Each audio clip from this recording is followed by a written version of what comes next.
Вітаю, гэта навіны на Белсаце і каротка пра галоўнае станам на раніцу 19 траўня.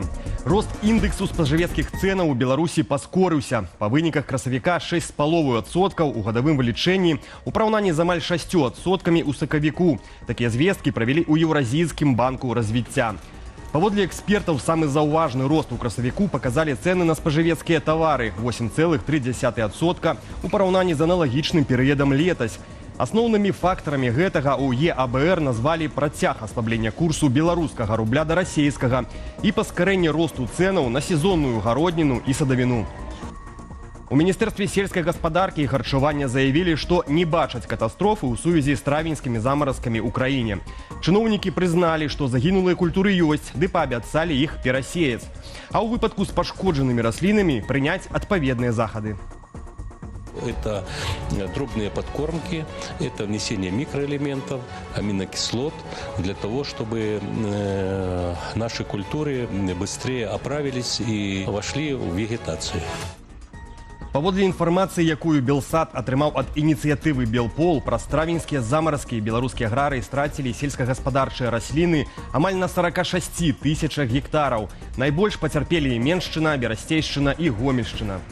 А тым часам сіноптыкі абяцаюць, што халоднае надвор'е, нетыповае для траўня, у Беларусі ўрэшце зменіцца. Аднак сапраўднага лета чакаць пакуль не варта.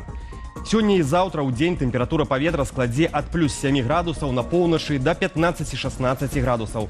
У сярэдзіне тыдня відавочна пацяплее. Паводле прагнозаў, днём у краіне будзе ад плюс 15 да плюс 20 градусаў. Аднак амаль кожны дзень месцамі будуць ісці кароткачасовыя дажджы. А ў канцы тыдня зноў крыху пахаладае. Старшыня палаты прадстаўнікоў Ігар Сергіенка перадаў папу рымскаму Льву XIV падарунак ад Лукашэнкі. Сустрэча прайшла ў Ватыкане падчас цырымоніі інтранізацыі пантыфіка. Падарункам для папы рымскага Льва XIV сталася копія абраза Маці Божай Жыровіцкай. Яе стварылі ў Менскім свята-елізаветінскім манастыры, вядомым сваім падтрыманнем расійскай агрэсіі ва ўкраіне. Заўтра, 20 траўня, у Беларусі адсвяткуюць 555-годдзе з дня набыцця гэтай цудатворнай іконы. На даручэнне Лукашэнкі Ігар Сергіенка павіншаваў папу рымскага з пачаткам пантыфікату і заявіў, што яго, цытата, «будуць вельмі радыя бачыць на гасціннай беларускай зямлі». Падчас інтранізацыі папы рымскага Льва XIV у Ватыкане адбылася яшчэ адная сустрэча прэзідэнта Украіны Владзіміра Зяленскага і віцэ-прэзідэнта ЗША Джэй Ды Вэнса. Паводле ўкраінскіх медыяў, размова, на якой прысутнічаў таксама і дзяржсакратар ЗША Марка Руб'ё, доўжылася 40 хвілінаў.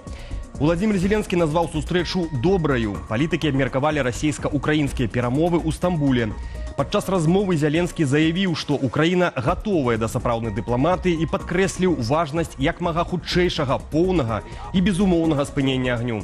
Апошні раз палітыкі сустракаліся ў Белым доме сёлета ў лютым, калі паміж Зеленскім, Вэнсам і прэзідэнтам ЗША Дональдам Трампам адбылася гістарычная сварка адносна вайны ва ўкраіне і падзякі за амерыканскую дапамогу. Спыненне вайны ва ўкраіне ў выніку паспяховых перамоваў памяншае імавернасць таго, што найбліжэйшым часам Беларусь будзе ўцягнутая ў баявыя дзеянні. Такую думку выказаў гісторык і палітычны аглядальнік Александр Фрыдман напярэдадні ў эфіры студыі Белсат. Цалкам паглядзець выданне вы можаце на YouTube-канале Белсат Ньюс. У размове эксперт таксама назваў мінусы для рэжыму Лукашэнкі ад спынення вайны. Беларуская эканоміка з'яўляецца часткай расійскай ваеннай эканомікі. І паколькі заходнія фірмы сышлі з расійскага рынку, гэта дазволіла Лукашэнку заняць больш трывалыя пазіцыі ў Расіі. Ды і ўвогуле Беларусь адна з бенефіцараў расійскай ваеннай эканомікі. Калі там вайна скончылася і асігнаванні Расіі ў ваенную эканоміку будуць меншымі, гэта, канешне, паўплывае на эканоміку Беларусі. Правілы пазык паміж грамадзянамі, індывідуальнымі прадпрымальнікамі і арганізацыямі плануюць сур'ёзна змяніць. Адпаведны законапраект, ініцыяваны ўрадам, разгледзяць у палаце прадстаўнікоў.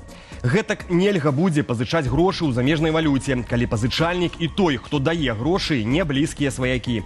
Пад забарону трапяць пазыкі пад заклад адзінага жытла. Таксама прапануецца забараніць выкарыстоўваць у рэкламе такія словы, як пазыка, мікрапазыка, грошы ў доўг, калі рэкламадавец не ёсць мікрафінансавай арганізацыі.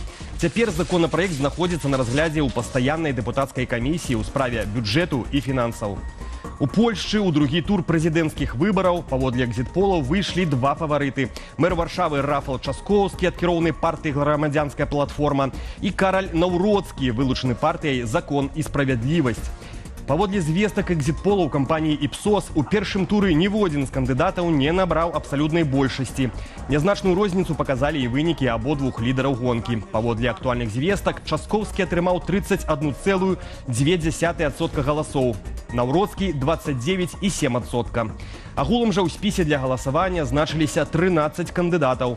Другі тур прэзідэнцкіх выбараў адбудзецца 1 чэрвеня. Пераможца заменіць дзейнага кіраўніка краіны Анджэя Дуду, чый тэрмін завяршаецца ў жніўні. Мы працуем для вас штодня ў жывым эфіры, а самыя актуальныя навіны і аналітыку вы можаце чытаць на нашай старонцы belsat.eu. Гэтак калегі з сайту разбіраліся ў тым, што адбываецца з гароднінай у Беларусі. На паліцах крамаў нарэшце з'явілася бульба, аднак пачаліся праблемы з цыбуляю. Яна або знікла, або прадаецца за шалёныя грошы. Чаму так? Журналісты інтэрнэт-старонкі Белсату спыталі ў эксперта сельскай гаспадаркі Мікалая Лысенкова. Цыбулю, як перад тым, бульбу прадаюць у Расею. Гэткім чынам намагаюцца атрымаць валюту, кажа Мікалай Лысенкоў. І выправіць эканамічны стан, што пагоршыўся праз санкцыі на экспарт калію ды нафтапрадуктаў. Стабілізацыйны фонд, адкуль беларусам паабяцалі прадаваць гародніну, таксама не ратуе. Прадукты ў ім часта дрэннай якасці, бо мінулы год быў неўраджайны. Акрамя таго, прадукцыю нярэдка немагчыма захоўваць належным чынам. Сховішчы застарэлыя, а высокая ўраджайнасць, часта толькі пустыя лічбы ў чыноўніцкіх справаздачах. Прапаганда стварыла вялізную колькасць міфаў пра Другую сусветную вайну. Нямала з іх датычыць і беларускіх партызанаў. З кім насамрэч яны ваявалі і пра што не пішуць сённяшнія падручнікі. Адказ у праграме «Міфы вайны» са Змітром Міцкевічам. Вашай увазе ўрывак з нашага фейсбуку. Цалкам жа праграму глядзіце на YouTube-канале Белсат History. Разгортваем афіцыйны падручнік і чытаем. Падчас вайны савецкія партызаны ў Беларусі ліквідавалі больш за 500 тысяч немцаў і іхных пасобнікаў. Выходзіць, кожны партызан за вайну ліквідаваў 2, а то і 3 ворагаў. Гэта неверагодны ўзровень эфектыўнасці. Асабліва, калі ўлічыць, што нацыстаў на тэрыторыі Беларусі было ўдвая менш. Адкуль жа яны ўзяліся? Тут все проста. Камандзіры партызанскіх атрадаў рабілі вялікія прыпіскі ў сваіх рапартах, бо ніхто іхных лічбаў праверыць не мог. Вышэйшае камандаванне, абагульняючы рапарты, дапісвала да лікаў яшчэ трошкі нулёў.